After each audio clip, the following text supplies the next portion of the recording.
Shalom, Tuhan Yesus memberkati kita semua. Shalom saudara. Shalom. Amin. Saudara-saudara, hari ini kita mempunyai tema tujuan baik Tuhan. Saudara-saudara, Tuhan itu punya tujuan baik. Tujuan baik. Saudara dan saya, Tuhan adalah pencipta, Tuhan adalah juru selamat. Dia memiliki tujuan baik untuk kita. Jangan lupa apa saudara? Tujuan baik. Haleluya. Jadi sebagai pencipta, sebagai Bapa, saudara-saudara, dia mempunyai tujuan yang baik untuk kita. Jangan lupa apa saudara? Tujuan baik. Baik. Ya. Seringkali kita lupa saudara-saudara bahwa Tuhan itu tidak baik kepada kita. Tetapi kita harus ingat Tuhan mempunyai tujuan baik. Ya. Seringkali melewati pengalaman-pengalaman hidup kita, kita mengatakan Tuhan itu tidak punya tujuan baik untuk kita. Tetapi ingat saudara-saudara, Tuhan punya apa saudara? Tujuan baik. Haleluya ya. Ingat betul-betul. Tuhan punya tujuan baik untuk kita. Nah, saudara-saudara, untuk maksud Tuhan yaitu tujuan baik itu, Tuhan seringkali memberikan kepada kita penderitaan. Jadi, saudara dan saya jangan menganggap penderitaan itu tidak mempunyai tujuan yang baik. Tetapi Allah memakai penderitaan untuk tujuan baik. Maka itu tema khotbah kita hari ini adalah tujuan baik Tuhan di balik penderitaan kita. Ya, jadi sering kali kita dibuat Tuhan menderita karena Tuhan punya tujuan baik. Tujuan baik. Puji Tuhan. Saudara-saudara, yang pertama kita akan lihat saudara-saudara, ada seorang yang buta sejak lahir. Yaitu poin yang pertama. Ya, ada orang yang lahir buta. Orang yang buta sejak lahir. Nah, kalau ada orang yang buta sejak lahir, ini kesalahan siapa?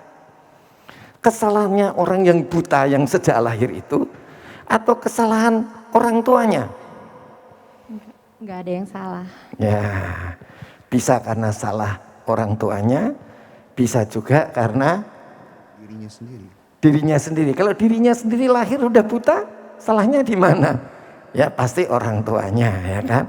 Tetapi ada hal-hal tertentu orang yang menderita bukan karena kesalahan orang tuanya dan bukan juga karena kesalahan dirinya sendiri, bukan. Ya. Nah, di sini Tuhan Yesus mengatakan di dalam Yohanes pasal 9 ayat yang pertama saya akan bacakan. Bisa. Waktu Yesus sedang lewat, ia melihat seorang yang buta sejak lahirnya. Murid-muridnya bertanya kepadanya, "Rabi, Guru, Tuhan, siapakah yang berbuat dosa? Orang ini sendiri atau orang tuanya? Sehingga ia dilahirkan buta?" Ayat 3, jawab Yesus, "Bukan dia, bukan yang buta sejak lahir itu. Dan bukan juga orang tuanya. Tetapi karena pekerjaan-pekerjaan Allah harus dinyatakan di dalam dia." Jadi saudara, orang ini buta sejak lahirnya. Bukan kesalahannya yang lahir sejak buta sejak lahir, dan bukan juga karena orang tuanya. Tetapi Tuhan Yesus mengatakan, tetapi karena pekerjaan-pekerjaan Allah harus dinyatakan di dalam dia. Kemudian kalau kita lihat ayat yang keempat, kita harus mengerjakan pekerjaan-pekerjaan Dia yang mengutus aku. Maksudnya Tuhan Yesus dan murid-muridnya, Tuhan Yesus dan kita harus mengerjakan pekerjaan Bapa yang mengutus Tuhan Yesus selama masih siang. selama Tuhan Yesus masih ada di bumi ini. Akan datang malam di mana Tuhan Yesus sudah meninggalkan kita semua, di mana tidak ada seorang pun yang dapat bekerja. Selama masih siang, akan datang malam di mana tidak ada seorang pun yang dapat bekerja. Ayat 5, selama aku di dalam dunia, akulah terang dunia. Ayat 6, setelah ia mengatakan semuanya itu, ia meludah ke tanah dan mengaduk ludahnya itu dengan tanah, lalu mengoleskannya pada mata orang buta tadi, dan berkata kepadanya, pergilah, basuhlah dirimu dalam kolam Siloam. Siloam artinya yang diutus. Maka pergilah orang itu, ia membasuh dirinya, lalu kembali dengan matanya sudah melek.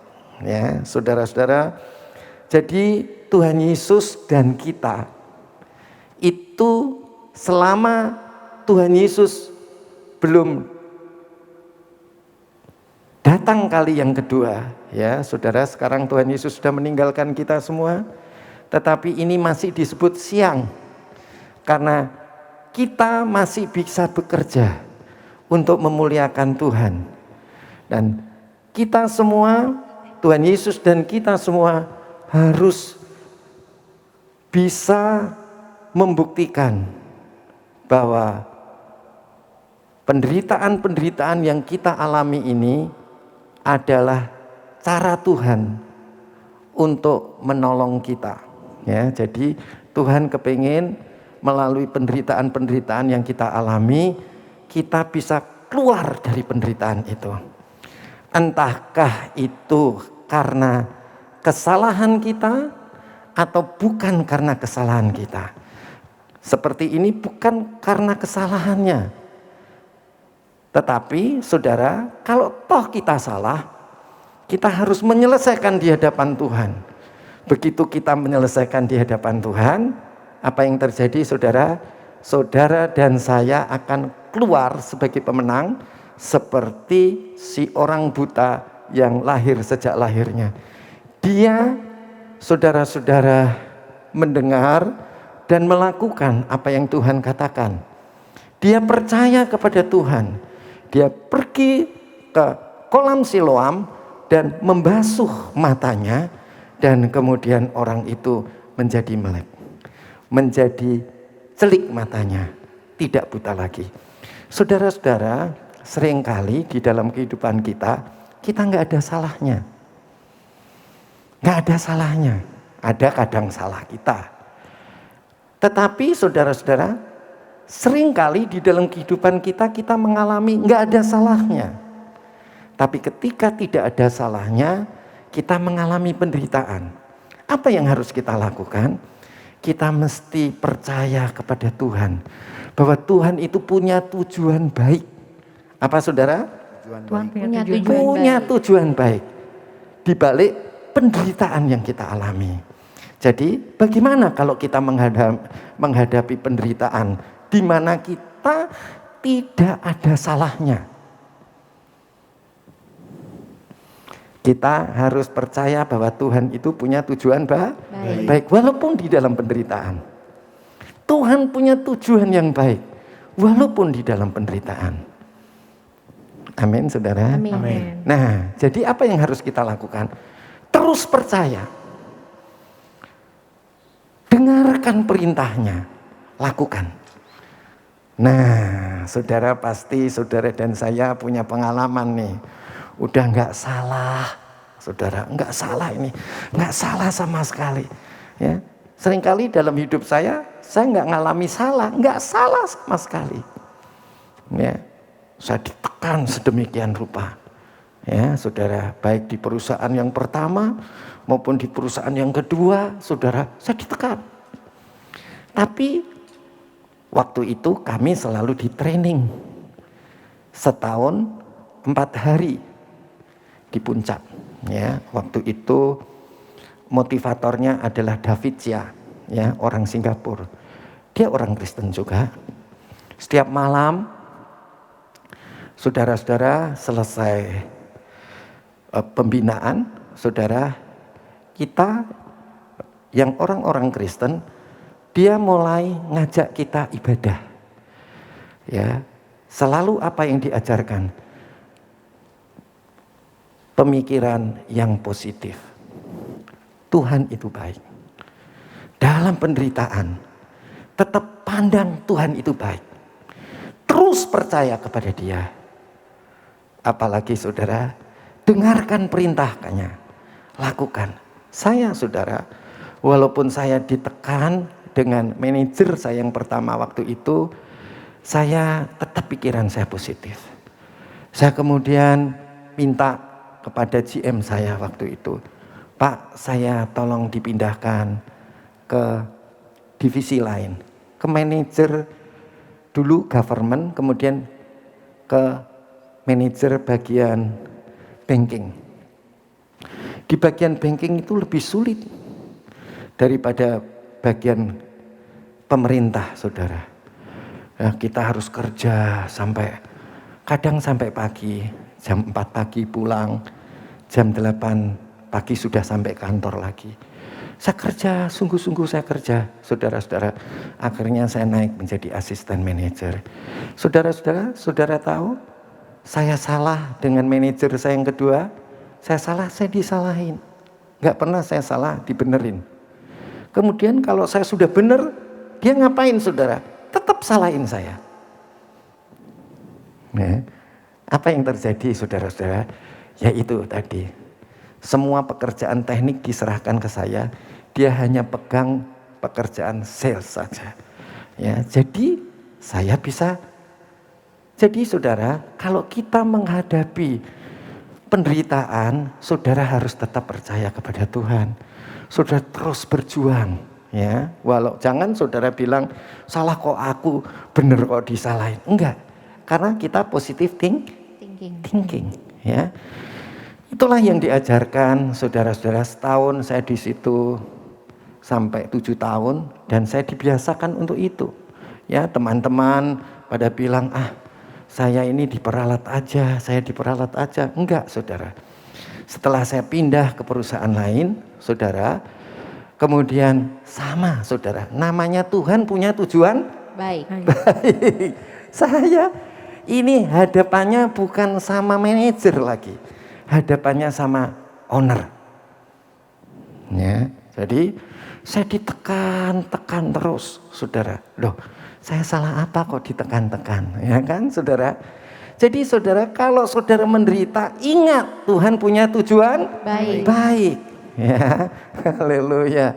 Saya ini nggak bisa counting, saudara. Sampai saya harus belajar sistem analis komputer akuntansi. Sudah begitu masih nggak bisa ngerjain accounting lagi. Saya di LPPM, ya, itu saya ngerjain. Saudara, saya belajar accounting dasar, accounting jasa, dagang, dan biaya. Kemudian saya kan harus tahu, saudara, saya belajar lagi mengenai keuangan. Jadi saudara-saudara, saya harus bisa, ya. Karena waktu itu gaji saya kecil, saudara. Saya lihat, loh, kalau gaji kecil supaya naik gimana? Kalau saya waktu di perusahaan yang kedua, saya itu di bidang technical support, ya, pembelian, penjualan, dan semua peralatan-peralatan sampai dengan yang tidak bisa dikerjakan sendiri itu biasanya dikontrakkan, misalnya AC chiller, ya, fire alarm seluruh gedung, apalagi saudara lift, ya, itu waktu itu masih dikontrakkan kepada distributornya. Tapi waktu saya pegang, saudara-saudara, karena dulunya saya dari teknik, ya, perusahaan yang pertama dari teknik, saya masuk di gedung, saya ambil alih semuanya. Yang namanya dikontrakkan dengan bagian lain, saya pegang sendiri. Saya membentuk tim, ya ada 5 orang, saudara-saudara. Kemudian saya buat sampai seperti itu. Tapi lihat, kalau saya kelihatannya orang teknik, kok kelihatannya hasil saya tidak memadai. Jadi apa yang saya buat, saudara-saudara? Yang saya buat adalah saya mulai belajar akuntansi tadi. Ya, saudara, setelah saya belajar akuntansi, kemudian kebetulan manajer saya yang saya mendobel, saudara, yang satu di Bedung, yang satu di broker asuransi. Jadi saya kemudian berusaha untuk pindah di akuntansi, walaupun saya tadi bilang nggak ngerti akuntansi, ya saudara ya. Jadi saya kemudian belajar, saudara, akuntansi, dan saya mulai mengerjakan. Dan ternyata saudara-saudara saya bisa. Dan setelah saya bisa di akuntansi itu, saudara-saudara, manajer saya, manajer unit bisnis, yaitu di broker asuransi tadi, dia nggak bisa nanganin klaim. Ya, karena itu sifatnya teknikal. Jadi kemudian saya memberitahu kepada dia, Pak, ini bisa. Ya, ini bisa diklaim. Ya, waktu itu ada trafo, saudara-saudara. Trafo dan trafo yang besar, ya saudara, di pabrik, dia nggak bisa diklaim. Jadi saya urus sampai bisa. Kemudian ada klaim-klaim berikutnya, saya urus, saya bisa. Jadi saya mulai pegang akuntansi sama klaim. Ya. Kemudian saya ditekan terus sama si anaknya owner itu, saudara, ya. Ditekan. Jadi ditekan itu bagus. Menderita itu bagus, ya kan. Bagusnya apa? Nanti ada endingnya bagusnya. Ya. Jadi saudara-saudara, saya dibilang, Pak Yohas, jangan grup saja dong. Ya, jangan. Mana bisnis luarnya? Ya, dulunya itu cuma bisnis grup, saudara. Atasan saya pegang bisnis grup. Tapi saya diminta, ayo, mana sekarang? Ya. Saya itu, saudara-saudara, saya ini kan nggak bisa marketing. Tapi karena saya begitu, saya langsung, saudara. Ya namanya trial. Ya, dia bilang begini, saudara. Itu kan ini, kita kan punya grup-grup. Lah klien-kliennya grup itu ditawarin.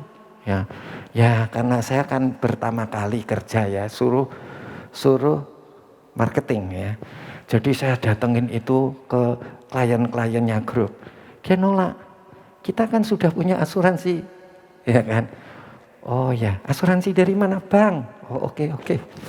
Saya jalan, saudara, dari pabrik ke pabrik. Jadi saya masuk itu dari pabrik-pabrik.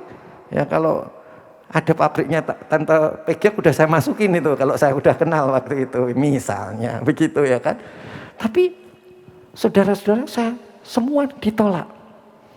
Tapi puji Tuhan, saudara-saudara, namanya orang kalau menderita, ya saudara-saudara, dan kita percaya kepada Tuhan, bahwa Tuhan itu baik, pasti ada jalan keluarnya.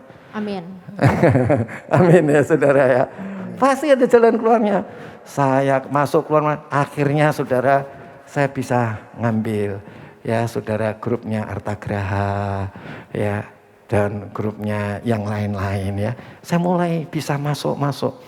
Tapi selalu saya diperbandingkan, Pak Yohas, tapi kok kecil dibandingkan sama grup kita.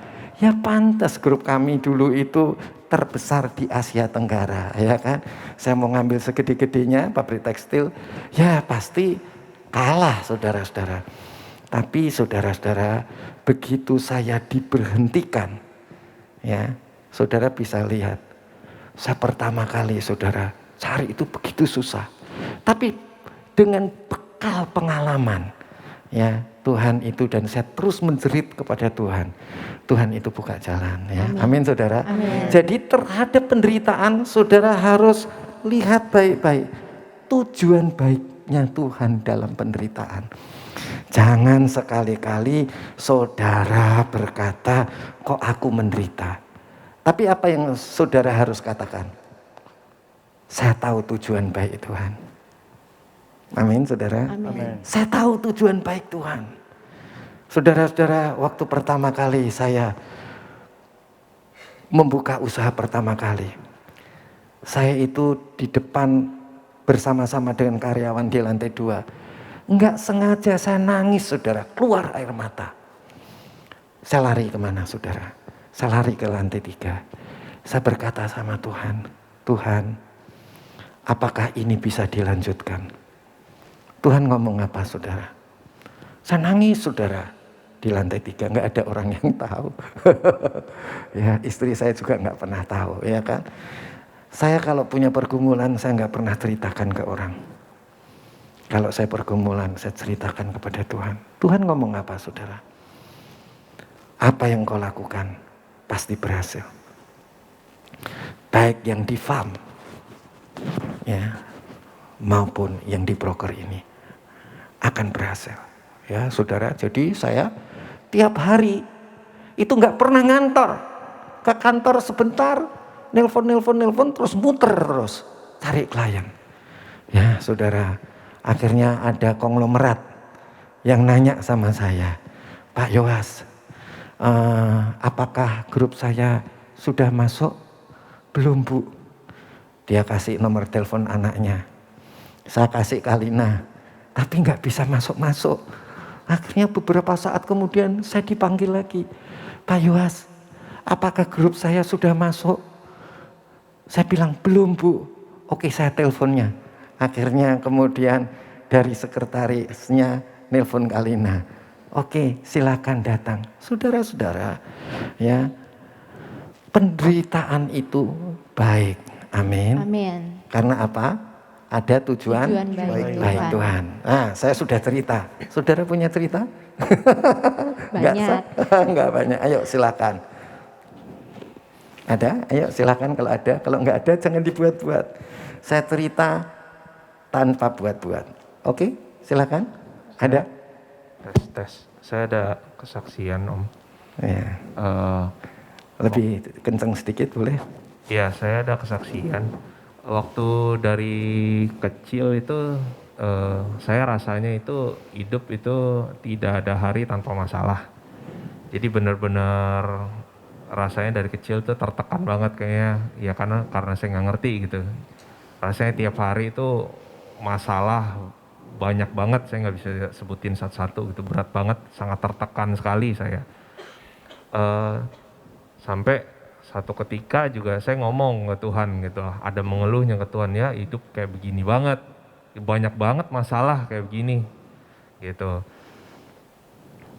Terus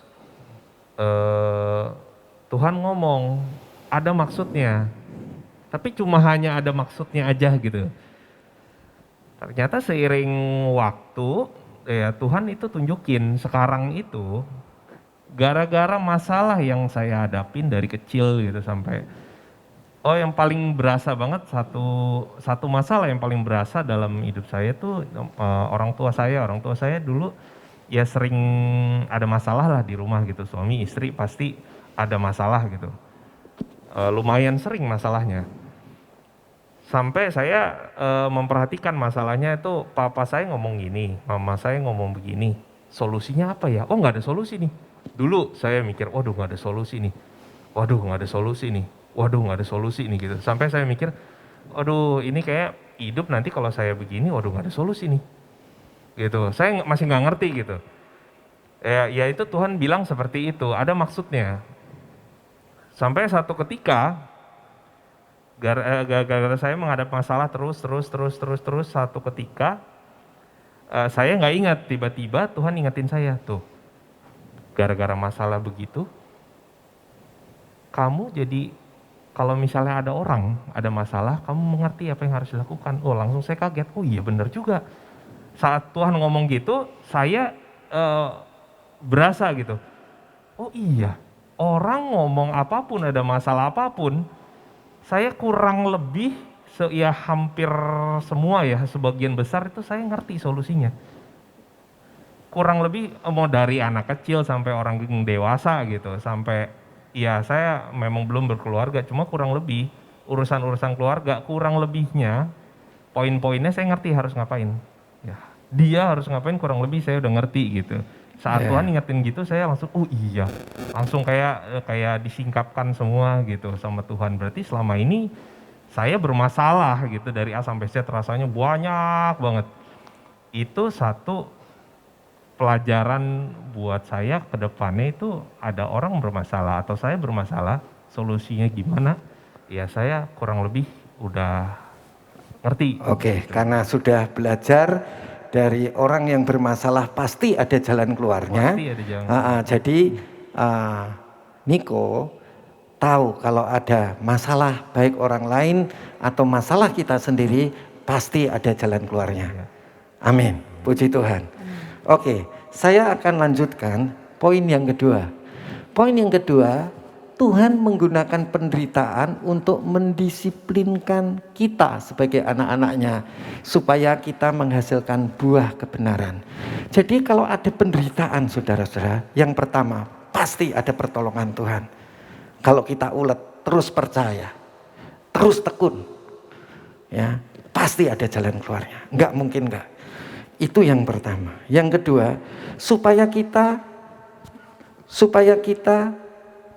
mempunyai, supaya kita didisiplinkan. Ya, mari kita lihat ayatnya, yaitu di dalam Ibrani 12 ayat yang ke-5. Dan sudah lupakah kamu akan nasihat yang berbicara kepada kamu seperti anak-anak? Hai anakku, janganlah anggap enteng didikan Tuhan. Jadi kalau kita mendapat sengsara, itu kita dapat didikan Tuhan. Ya. Dan janganlah putus asa apabila engkau diperingatkannya. Ya, kalau ditegur jangan putus asa. Kalau salah, kita salah, saudara. Salah apa enggak salah? Kalau salah, kita diperingatkan. Saudara-saudara, jangan putus asa. Karena Tuhan menghajar orang yang dikasihinya. Setiap orang yang dikasihi Tuhan pasti dihajar. Dan ia menyesah orang yang diakuinya sebagai anak. Jadi kalau kita dihajar, disesah oleh Tuhan karena kita anak.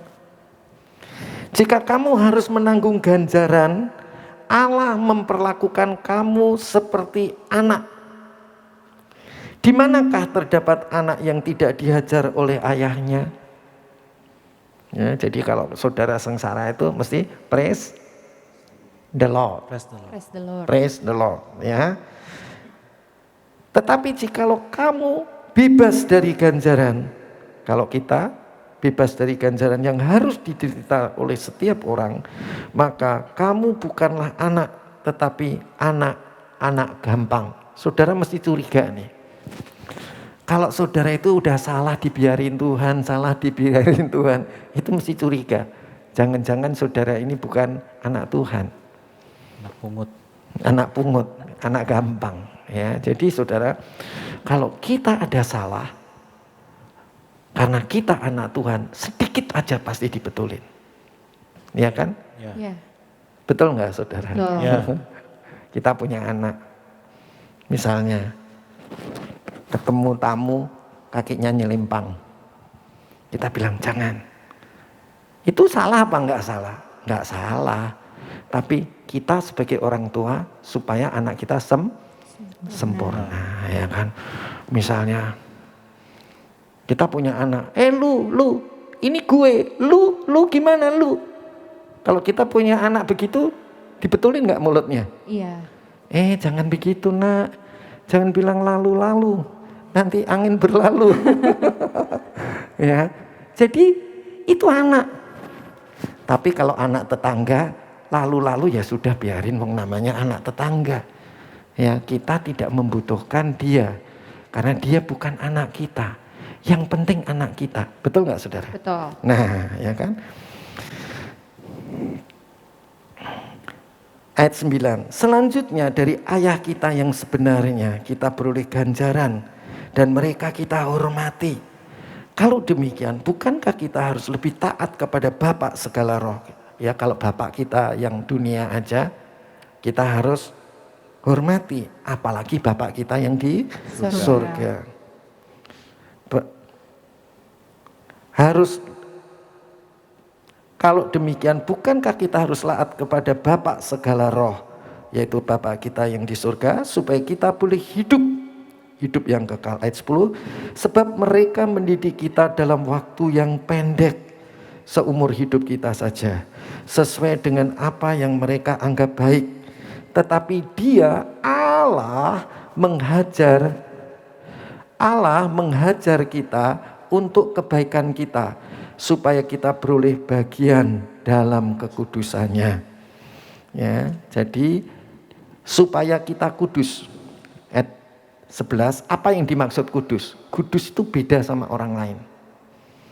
Ya, kalau kita dibilang kudus itu beda sama dunia. Kalau kita dibilang kudus, ya, itu beda dengan dunia. Berarti kudus itu apa, saudara? Sama dengan Allah. Terpisah. Jadi kita apa, saudara? Berbeda.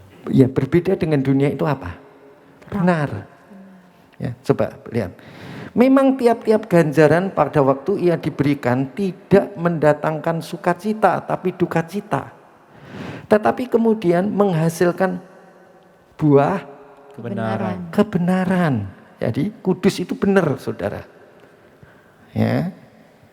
Yang memberikan damai kepada mereka yang dilatih olehnya. Jadi saudara-saudara, ketika saudara didisiplinkan, ya, dihajar, saudara, dengan berbagai-bagai penderitaan, tujuannya apa, saudara? Supaya saudara dan saya menghasilkan buah kebenaran. Ada, saudara, dulu kita, saudara-saudara, hidup kita jadi anak Tuhan serampangan. Setelah kita jadi anak Tuhan, hidup kita kudus atau benar. Sehingga hati kita selalu merasakan damai. Ada, saudara? Kalau ada, silakan. Ada. Oke, silakan. Puji Tuhan. Kalau saya itu dulu ya, waktu kejadian saya waktu saya pisah sama suami gitu. Jadi di mana itu dulu saya orang Kristen, gereja gitu. Dulu saya gerejanya itu di Tiberias, di Sarbini. Jadinya saya kalau itu, bisa jangan sebut nama gerejanya, enggak apa-apa. Jangan supaya ini. Iya, silakan. Sayanya itu udah gitu saya gereja aja gitu. Kalau udah gereja kan saya tuh biasanya kalau di gereja namanya di mall kita kan makan dulu kan gitu. Makan, ngerokok gitu, ngerokok. Habis makan ngerokok. Nanti sampai di dalam, kalau di sana tuh gereja nggak ngerti lah, maksudnya kita belum ngerti gitu.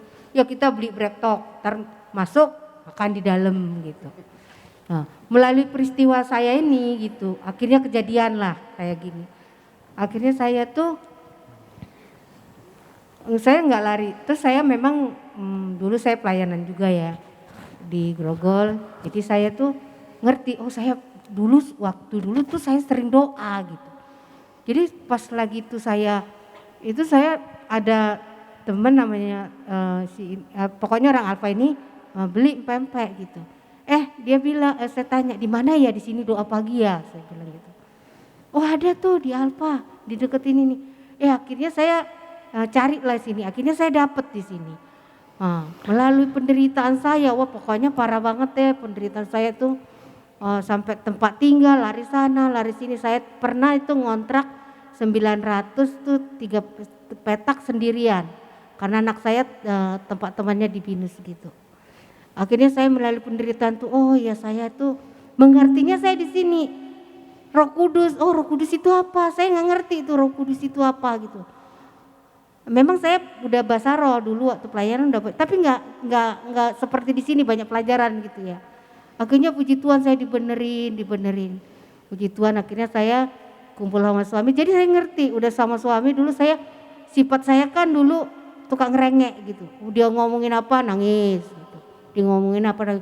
Tapi melalui penderitaan itu akhirnya itu saya makin benar tuh, saya nggak ngerokok, sifat saya juga makin hari makin benar lah melalui firman Tuhan gitu, tunduk sama suami saya. Kalau dia ngomong, saya dalam hati saya bilang saya Roh Kudus udah jangan iniin gitu. Jadi puji Tuhan ya udah kembali ini, jadi saya lebih mengerti, tunduk sama suami gitu. Apa yang dia bilang saya oh iya gitu. Itu aja sih. Ya, tepuk tangan buat Tuhan Yesus. Ya, saudara, ini si Tante Mary itu dulu pisah dengan suami, dan suami itu menikah lagi. Tetapi dia dulu di sini dia berdoa kepada Tuhan. Ya, kalau doa nangis, saya bilang jangan nangis. Kalau doa jangan nangis. Maksudnya doa itu jangan sedih. Tapi doa itu mesti percaya bahwa Tuhan itu baik. Tuhan punya tujuan baik. Walaupun saudara menderita, jangan nangis. Ya, karena kita percaya Tuhan punya tujuan baik. Terus apa yang terjadi saudara? Sempat ngambek ya kan. Tapi saudara lihat, Tuhan itu bisa berperkara luar biasa. Amin. Apa luar biasanya saudara? Itu istri keduanya ya yang selingkuhannya. Istri yang menggantikan si Tante Mary ini, saudara-saudara, itu kemudian dia selingkuh, meninggalkan. Ya, begitu ya Tante. Nah, meninggalkan. Kemudian suaminya kepingin balik lagi. Loh, itu mujizat saudara. Kok bisa suami, kok istri bisa meninggalkan? Kemudian suaminya minta balik lagi. Karena hatinya Kak Mary ini sudah diubahkan Tuhan. Saudara dengar sendiri kesaksiannya, rukun selalu. Ya, kalau ada masalah, Tuhan tolong saya. Ya, dan kelihatannya masih punya banyak kesaksian, ya kan? Tapi saudara-saudara, karakter ini apa? Kita didisiplinkan supaya hidup kita adalah hidup yang benar. Ya, jadi kita bisa hidup benar. Jadi saudara, melalui penderitaan kita bisa menghasilkan kehidupan yang benar. Kita masuk saudara yang ketiga. Tuhan itu menguji dan memurnikan iman kita.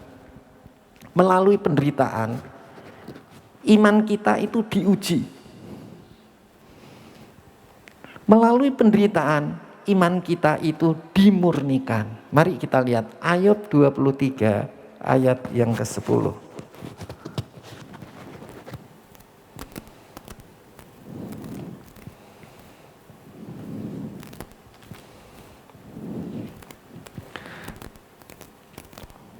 Ayub 23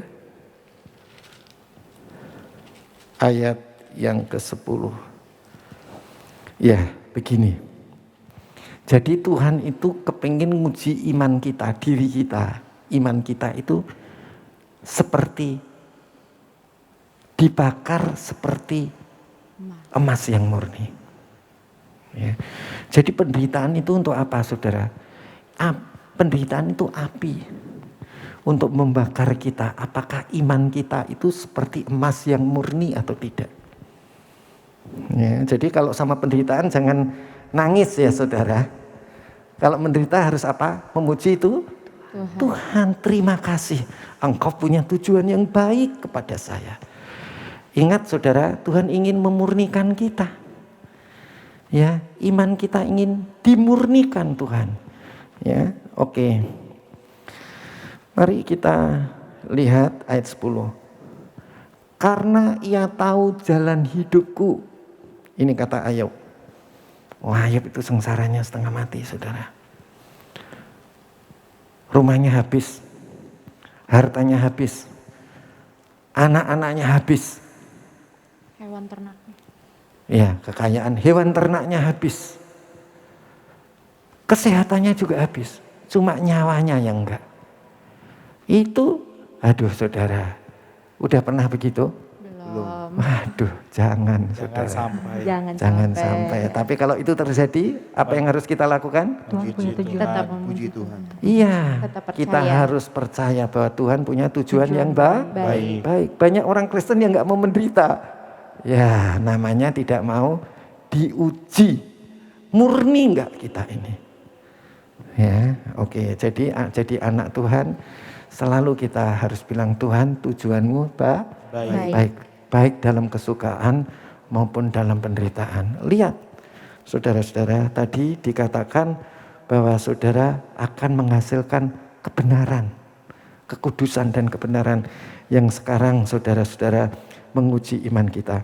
Karena kita tahu, karena Ia Allah tahu jalan hidupku. Seandainya Ia menguji aku, seandainya Allah menguji aku akan timbul seperti emas. Wih, keren. Jadi harus siap diuji. Untuk apa saudara? Supaya kita bisa kelihatan murni. Ya. Oke. Kita lihat di dalam Mazmur 66. Mazmur 66 ayat yang ke-10. Sebab Engkau telah menguji kami, ya Allah. Jadi ini Raja Daud katakan, sebab Engkau telah menguji kami, ya Allah. Dia diuji. Setiap anak Tuhan itu pasti diuji. Karena kita anaknya, kecuali anak gampang, anak tetangga. Ya. Telah memurnikan kami. Kita ini selalu dimurnikan. Seperti orang memurnikan perak, ya. Perak supaya murni diapain saudara? Dibakar itu apa? Mengalami penderitaan. Jadi kalau saudara mengalami penderitaan, saudara periksa diri saudara. Adakah yang salah? Kalau enggak ada yang salah, saudara, berarti saudara akan dimurnikan, diuji. Kalau toh salah, saudara harus minta ampun supaya saudara dimurnikan juga. Mari kita lihat di dalam Mazmur 119. 1 Petrus 1 ayat 6. 1 Petrus 1 ayat yang ke-6. Nah, ini yang saya katakan, ya. Banyak orang kalau lagi menderita nangis, ya, diomongin marah. Harusnya nangis atau bergembira, saudara? Harusnya bergembira. Bergembira, ya. Jadi kenapa bergembira? Karena percaya. Di sini katakan, bergembiralah akan hal itu. Sekalipun sekarang ini kamu seketika harus berduka cita oleh berbagai-bagai pencobaan. Pencobaan itu bukan ujian, saudara. Tapi karena salah. Ya, karena salah pun saudara harus berbahagia. Karena apa? Saudara percaya kepada Tuhan. Saudara mau berbalik kepada Tuhan. Saudara mau bertobat. Saudara mau nuruti Tuhan. Ya, jadi kalau saudara salah jangan putus asa. Yang penting saudara berbalik. Kalau saudara benar, ya enggak apa-apa. Terus makin ikuti apa yang diinginkan Tuhan. Bergembira akan hal itu. Sekalipun sekarang ini kamu seketika harus berduka cita oleh berbagai-bagai pencobaan. Ingat, salah pun kita harus bersuka cita. Karena kita mau bertobat, kita mau berbalik kepada Tuhan. Ayat yang ke-7. Maksud semuanya itu ialah untuk membuktikan kemurnian imanmu. Jadi kalau ada dosa kotor-kotor mesti Bersih. ya, dirontokin. Ya, kalau dibakar itu kotorannya itu jadi ngendep di bawah, saudara. Baik untuk emas ataupun perak. Yang jauh lebih tinggi nilainya daripada emas yang fana. Yang diuji kemurniannya dengan api, sehingga kamu memperoleh puji-pujian dan kemuliaan dan kehormatan pada hari Yesus Kristus menyatakan dirinya. Jadi gini saudara, ujian itu atau pencobaan itu adalah tujuan baik Tuhan. Sebetulnya tujuan baik Tuhan bukan untuk di dunia.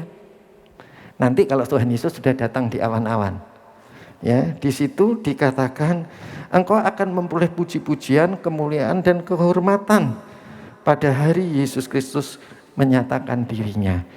Tapi side effect-nya, efek sampingnya bersamaan dengan itu kalau saudara dimuliakan, pasti di sini itu juga di dunia ini saudara akan dimuliakan. Maksudnya apa? Kalau saudara sakit ya juga akan disembuhkan. Kalau saudara miskin akan dipulihkan. Asal saudara harus berjuang karena percaya. Amin saudara. Amin. Nah, kalau saya kasih kesaksian lagi, waktunya nggak cukup, ya kan? Ya, saudara-saudara, jadi kita sudah membahas 3 poin. Ya, sebetulnya poin ini tujuannya apa sih, saudara? Poin ini tujuannya adalah supaya saudara segambar dan serupa dengan Tuhan. Ya, jadi saudara dikasih penderitaan itu tujuannya apa? Segambar dan serupa dengan Tuhan. Jadi saudara kalau menderita, aduh berarti karakterku ini enggak segambar dan serupa dengan Tuhan. Itu aja. Coba saudara, ini kan cuma gampang sedikit. Roma 8 ayat 28, ya, Roma 8 ayat 28. Tadi poin yang keempat saya lewati. Roma 8 ayat yang ke-28 dan 29.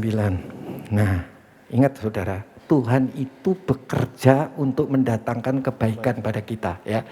Kita tahu sekarang bahwa Allah turut bekerja dalam segala sesuatu untuk mendatangkan kebaikan bagi mereka yang mengasihi Dia, yaitu bagi mereka yang terpanggil sesuai dengan rencana Allah. Jadi kalau saudara dan saya dipanggil untuk menjadi percaya kepada Allah di dalam Yesus Kristus, saudara-saudara, Tuhan itu turut bekerja, memberi penderitaan untuk turut bekerja untuk mendatangkan kebaikan bagi kita. Kebaikan itu apa, saudara?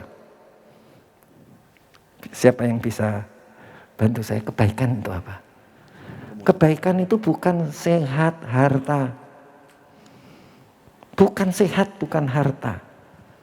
Apa saudara? Keselamatan. Kemurnian iman. Karakter kita segambar dengan Tuhan. Ya, jadi berkat, sehat, harta itu adalah second priority. Ya, itu second priority. Tapi yang Tuhan pikirkan, gimana kita bisa segambar dan serupa dengan Tuhan.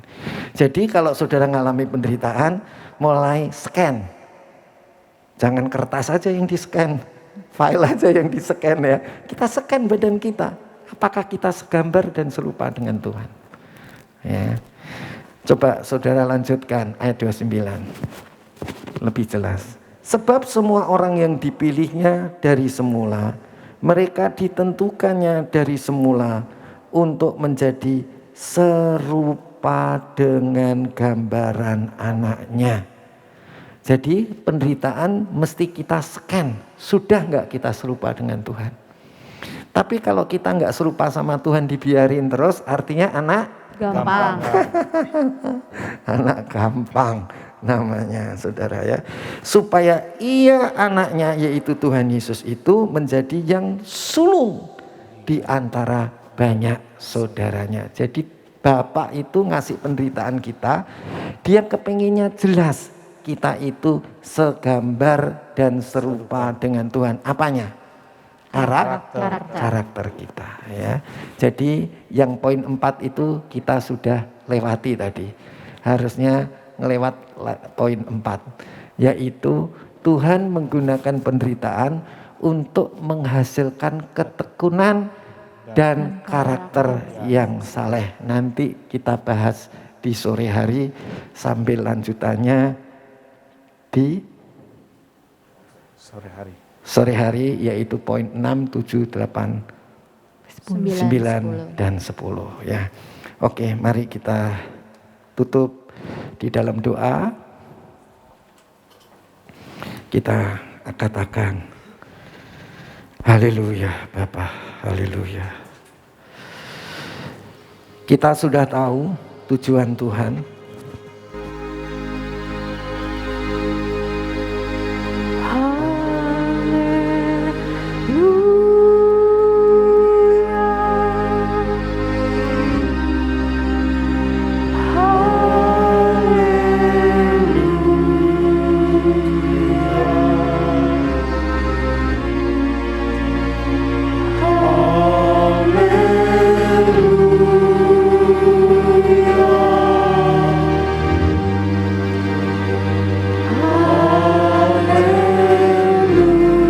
Tujuan Tuhan adalah untuk kebaikan kita.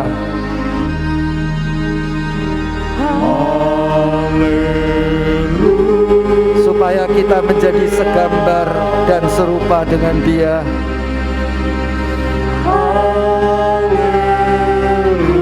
Kalau saudara dan saya mengalami penderitaan,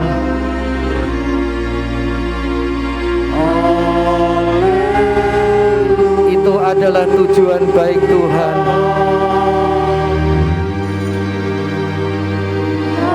Supaya saudara dan saya menjadi segambar dan serupa dengan Tuhan.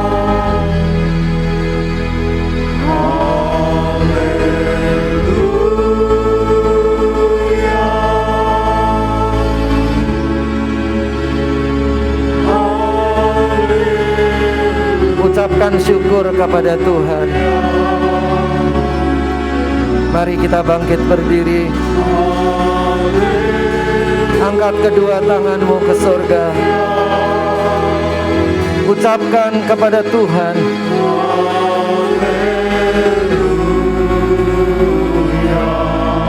terima kasih Bapa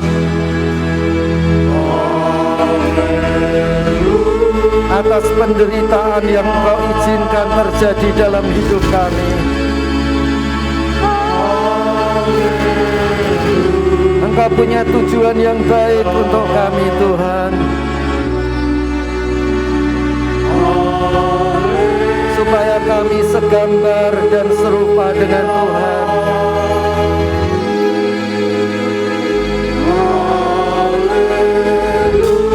Engkau murnikan kami Tuhan.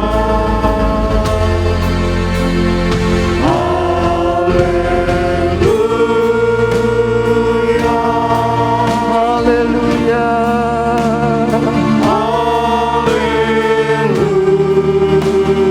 Katakan haleluya Tuhan. Aku bersyukur dalam penderitaanku, karena ada tujuan baik-Mu.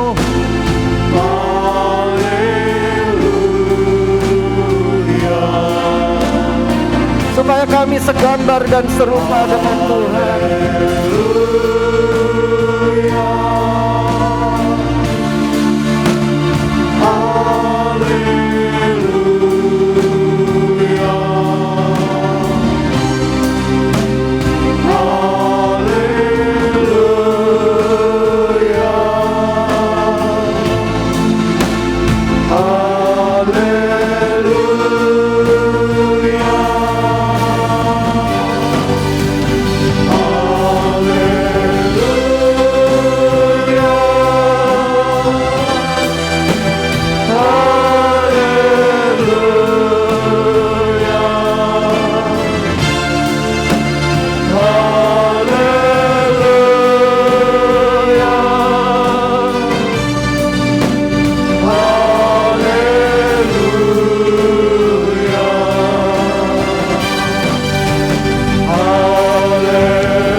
anakku yang aku kasihi, Engkau sudah mendengar firman-Ku. Dengar dan lakukan dengan tekun, tahan uji. Engkau akan mempunyai karakter seperti aku. Aku mengizinkan penderitaan terjadi dalam hidupmu. Milikilah pikiran yang positif bahwa aku mengasihi engkau. Aku punya rencana yang baik untukmu, supaya engkau segambar dan serupa dengan aku. Ingatlah, aku menyediakan hidup kekal untukmu ketika aku datang kembali ke dunia. Aku akan memberikan pujian dan hormat kepadamu, kemuliaan bagimu. Jangan lupa, aku juga akan memuliakan engkau sebelum aku datang. Aku akan memberkatimu. Aku akan menyembuhkan engkau. Aku akan memulihkan keluargamu, seperti yang engkau dengar dari apa yang telah aku buat untuk gerejaku, jemaatku. Bapakku yang baik, terima kasih. Di dalam nama Tuhan Yesus kami sudah berdoa. Haleluya. Amin.